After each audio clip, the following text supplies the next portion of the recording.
Buongiorno Emanuele. Ciao caro. Buongiorno, buongiorno, un piacere.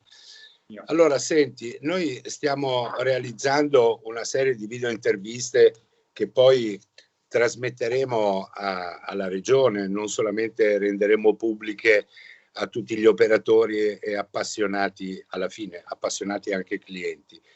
Ma alla luce di quello che è venuto fuori ieri con Giuseppe Conte e l'ultimo decreto del 26 aprile, visto che è stata procrastinata ancora l'apertura di ristoranti, bar, enoteche e quant'altro, mi sento in dovere di sentire il parere di una persona autorevole come sei te, anzi, per chi ci ascolta, diciamolo, socio e amministratore delegato di uno dei più grossi gruppi di distribuzione di birre, bibite, bevande, vini, insomma di prodotti legati al mondo Horeca della nostra regione. Se non sbaglio voi avete 3.500 clienti attivi? Sì.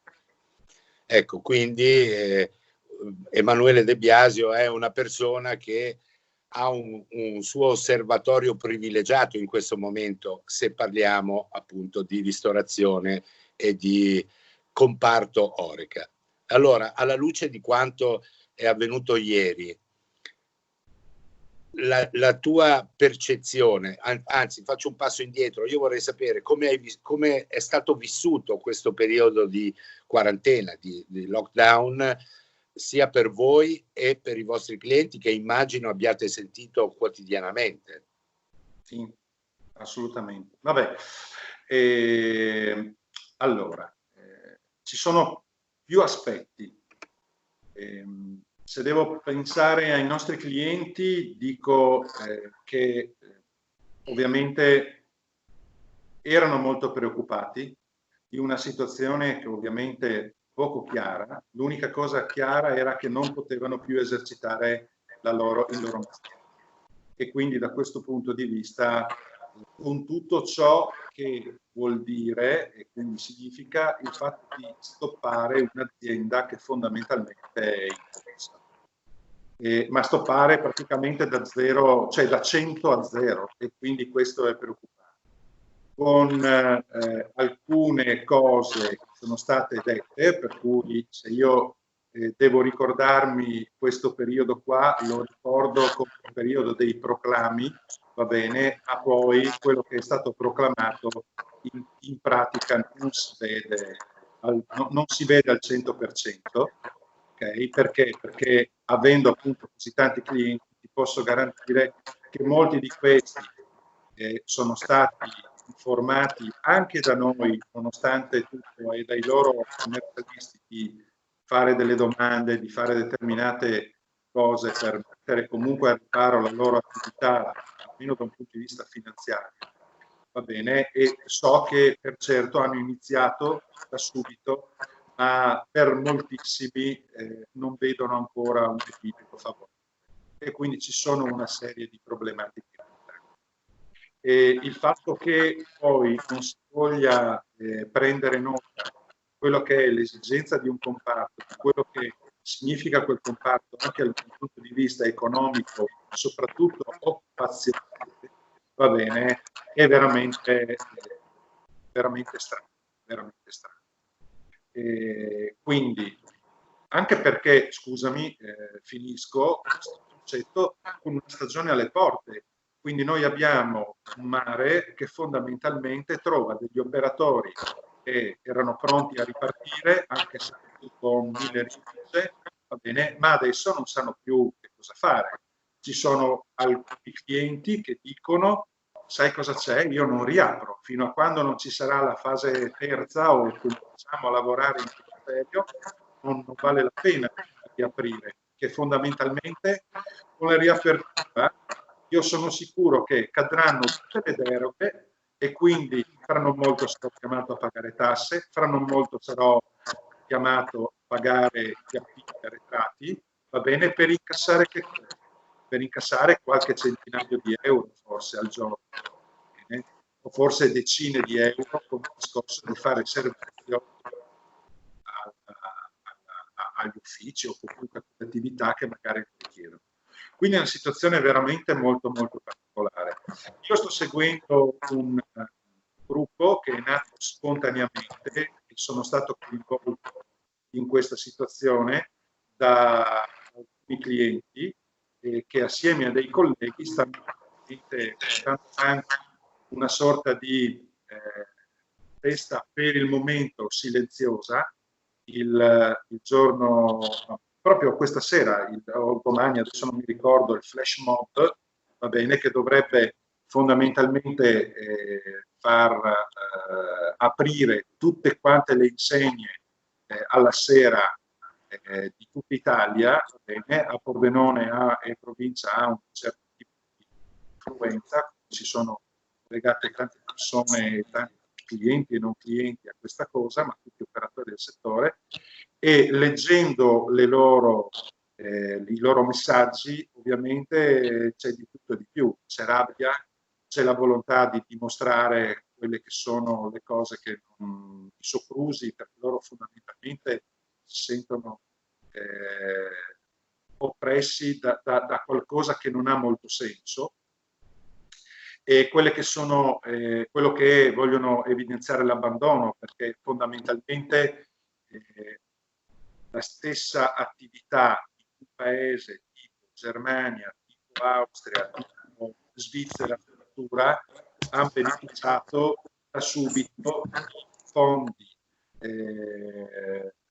direttamente sul conto corrente degli imprenditori e con questi fondi sono riusciti a sistemare gran parte o parte delle loro esposizioni, cosa che qui in Italia invece non è successo, ma sono fondi persi, quindi atteggiamenti che purtroppo registrano sempre in altre zone, ormai nel nostro paese.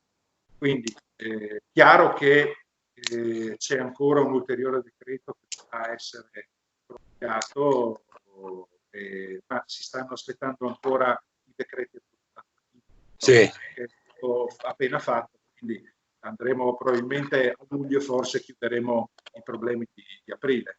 Quindi è una situazione veramente molto molto brutta. Io ho potuto leggere dei messaggi di persone che hanno cercato di soddisfare le esigenze dei loro dipendenti, hanno chiesto i buoni spesa al comune, va bene, perché non hanno soldi, e il comune li ha rifiutati perché comunque gli arriveranno 600 euro, non si sa ancora quando, però siccome hanno fatto la domanda dei 600 euro, intanto devono vivere di aria fino a quando qualcuno deciderà di mettergli 600 euro nel conto corrente.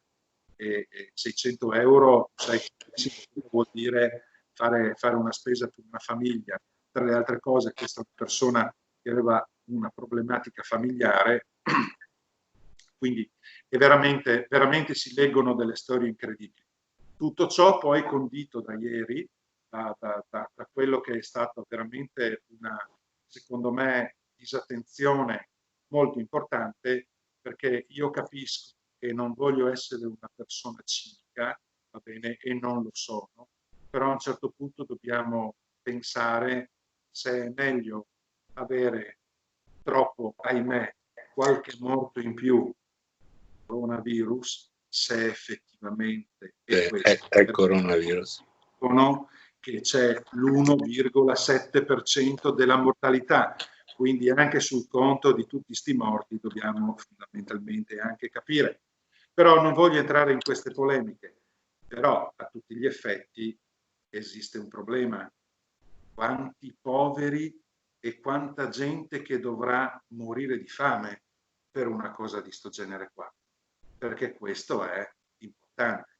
Altra cosa che è estremamente importante è che di colpo tutte le libertà delle persone sono state annientate, e posso capirlo se effettivamente questo porta, come effettivamente magari ha anche portato a un beneficio nell'ambito dei contagi.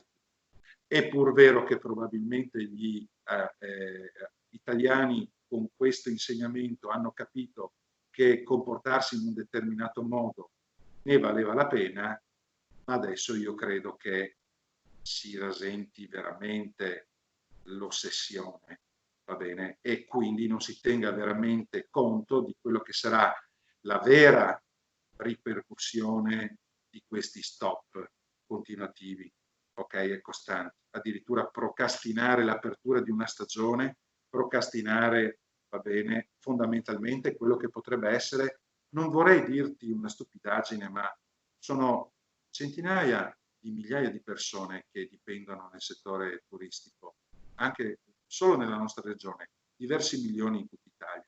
Quindi secondo me questa è una cosa veramente allucinante. E non sto parlando per me, non sto parlando per me, sto parlando per queste persone, va bene, che hanno messo tutto nella loro attività e non hanno più un soldo, non hanno la parvenza di quello che potrà essere il loro futuro, ok? Per me è abbastanza chiaro. Se continua così, probabilmente dovrò licenziare, va bene, probabilmente dovrò capire che cosa fare dell'azienda e dell'attività, va bene, con noi lavorano circa 160 collaboratori, ok, e bisognerà capire chi resterà, se qualcuno resterà. Però non mi voglio mettere in mezzo a questa storia, mi interessa più quello che sta succedendo a livello operativo, quindi mi interessano più le storie che sto sentendo, va bene, anche di disperazione di alcuni clienti. E quindi questa è la cosa che mi fa più male. Il fatto che su un autobus che ha 40 metri quadri, va bene, una superficie di 40 metri quadri, possono starci 15 persone, va bene, quelle che sono, va bene, e in un negozio non possa entrare più di una persona, ok? Cioè, veramente robe che non hanno senso, non hanno senso. Questo è il grande distacco dalla vita reale alla vita politica. Io penso che questo è un concetto che deve essere veramente visto prossimamente dagli italiani. Io spero che questo coronavirus abbia dato tanti insegnamenti, oltre che a lati ovviamente molto negativi, però guardiamo il bicchiere mezzo pieno, va bene, tanti insegnamenti, ma probabilmente ci ha fatto anche conoscere da vicino quella che è una classe politica, va bene, che probabilmente in questo momento è totalmente distante da quella che è la realtà del paese. Sembra che viviamo in due mondi diversi. Questo mi dispiace molto. Io non faccio politica, però non posso fare a meno di constatare questa cosa. Chiaro. Abbiamo detto sempre che se vai da un dottore probabilmente cerca di trovarti una cura. Se vai da un chirurgo probabilmente ti dice che bisogna operare. Ok?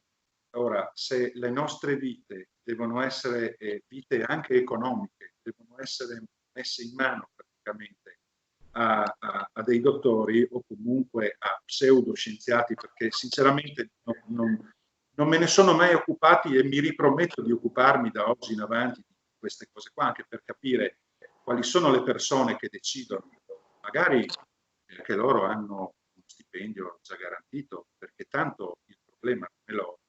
Okay? E quindi se effettivamente, poi scusami, faccio anche una parentesi, tra tutte le cose che si stanno sentendo fondamentalmente, no? Che ci sono delle cure che possono essere fatte, ma questi protocolli ancora stentano ad essere riconosciuti. Quindi ci sono 3.500 motivi per dire c'è una confusione importante. Io penso di non volermi far comandare dal dottore, nel senso che se voglio morire da solo, al limite, Dio mio, mi deve dare comandato.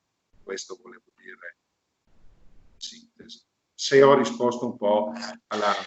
Hai risposto a tantissime domande, non alla mia domanda, perché in realtà hai fatto un discorso dove hai compreso le risposte a più o meno tutte le domande. L'ultima, anzi, le ultime due domande.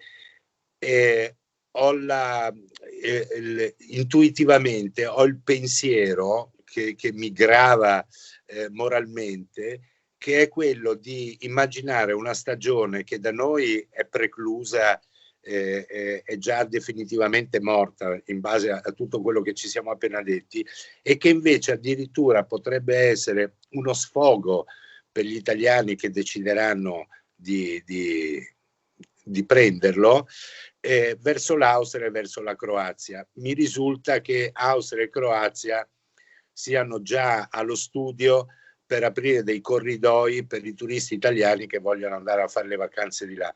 Sarebbe un ulteriore dramma nel dramma, perché abbiamo parlato di comprare italiano, di bere italiano, di vivere italiano fino ad oggi, e poi magari ci ritroviamo che da noi non si può andare in spiaggia, o comunque se ci andiamo ci vanno solamente i ricchi, per fare riferimento alla situazione drammatica che mi hai appena raccontato, mentre invece possiamo andare tranquillamente a fare le vacanze in Austria o in Croazia, e sarebbe veramente il dramma nel dramma.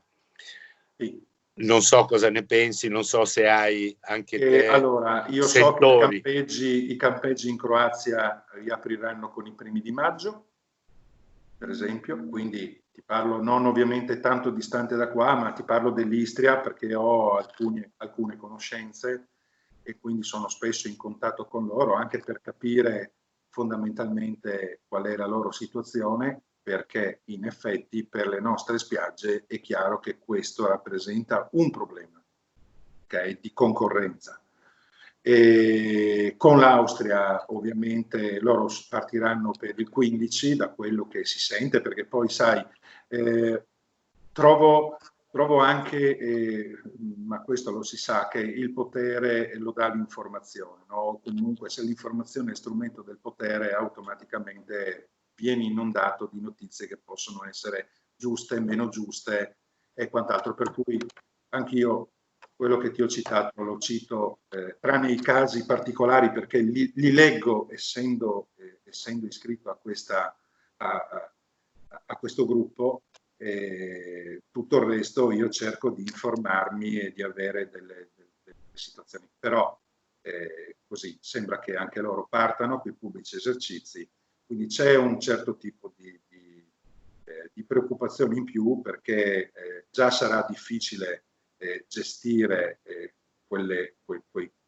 chiamiamolo così, quelle attività che riusciranno ad aprire, va bene, figuriamoci se poi parte di queste persone andranno poi all'estero, che è una cosa probabilmente anche semplice. Non lo so. Ultima domanda, su 3.500 clienti attivi che avevi prima del 9 di marzo, la tua previsione percentuale di riapertura quale sarà? Guarda, mi tengo un margine.